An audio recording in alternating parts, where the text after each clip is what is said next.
Dans son ensemble, à travers le monde, jusqu'à présent, en 2025, les bourses ont offert un rendement vraiment intéressant à travers la Terre. Mais c'est quoi vraiment la cause? Est-ce que c'est de la spéculation ou c'est basé vraiment sur des raisons fondamentales? Le premier constat jusqu'à présent cette année au niveau des marchés boursiers, c'est que les bourses internationales, que ce soit le Canada, les États-Unis, l'Europe, d'autres régions en Asie, bien, ils n'ont pas progressé de la même manière et pas pour les mêmes raisons. En fait, il y a deux grandes thématiques qu'on va déballer dans les prochaines minutes. Il y a certains indices qui sont revalorisés. Et qu'est-ce que je veux dire par là?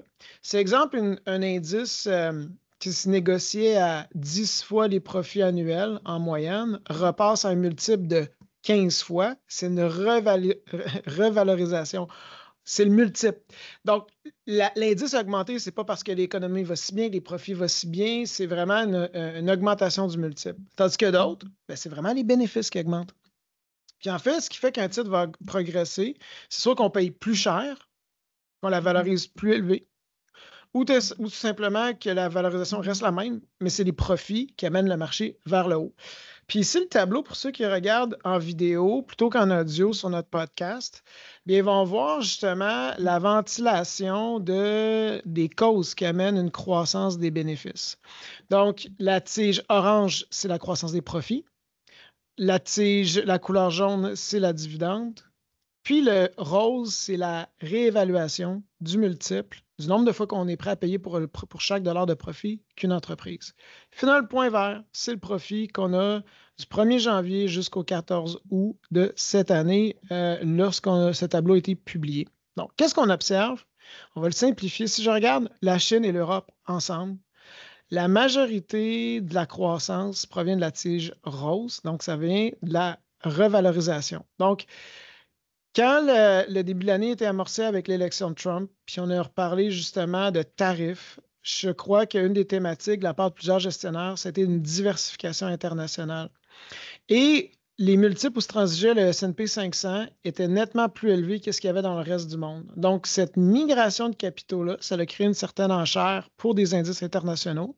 Et aujourd'hui, ces indices ont une belle performance. Si tu regardes l'Europe a un rendement d'à peu près, je dirais à peu près 17 %. La Chine, c'est à peu près au-dessus de 25 %. Mais la majorité de la croissance, c'est pas que les sociétés membres ont une meilleure profit, une meilleure condition financière. C'est juste que vu qu'il y a plus de capitaux, il y a plus de demandes. Puis là, le multiple a augmenté. Donc, on passe d'un multiple de 15 fois à 18 fois les profits, par exemple. Pays émergents, bien là encore, on voit qu'il y a un mélange. Ce n'est pas juste non plus de l'augmentation des multiples, mais il y a quand même des bénéfices en hausse. Puis c'est reflété aussi même aux États-Unis. Si on regarde le S&P 500 qui a un rendement légèrement au-dessus de 10 %, bien, il y a une portion que ça a été le multiple qui a progressé, surtout des sociétés qui ne sont pas membres du Magnifique 7, et là, je vais y revenir. Mais aussi que finalement, le pire n'est pas arrivé à travers tous les risques de tarifs, de tensions géopolitiques.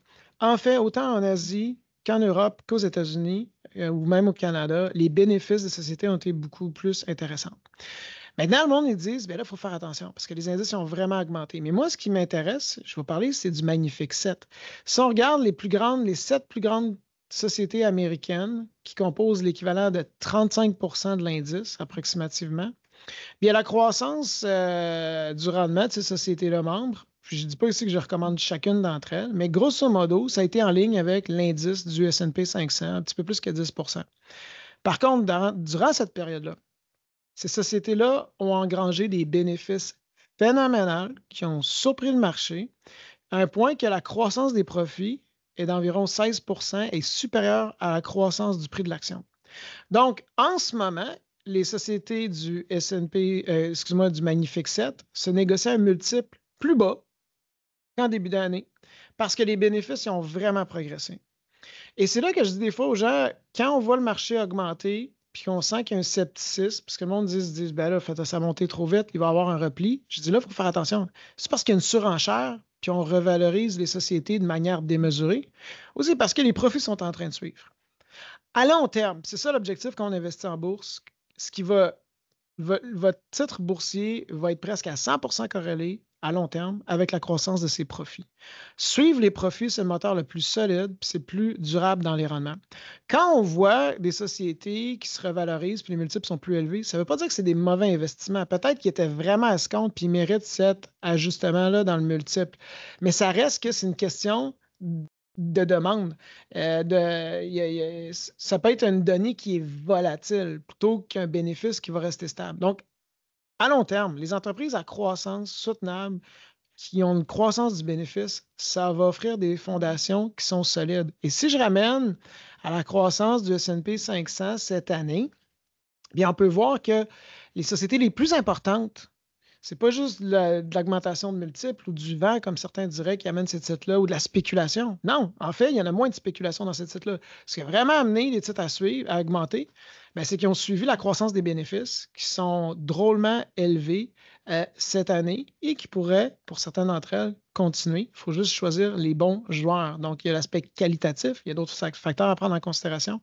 Mais des fois, ça permet de relativiser ce qui se passe puis se dire que oui, peut-être la croissance des indices dans les marchés, dans certains marchés, c'est basé sur des fondamentaux qui sont quand même solides. On se dit à la semaine prochaine.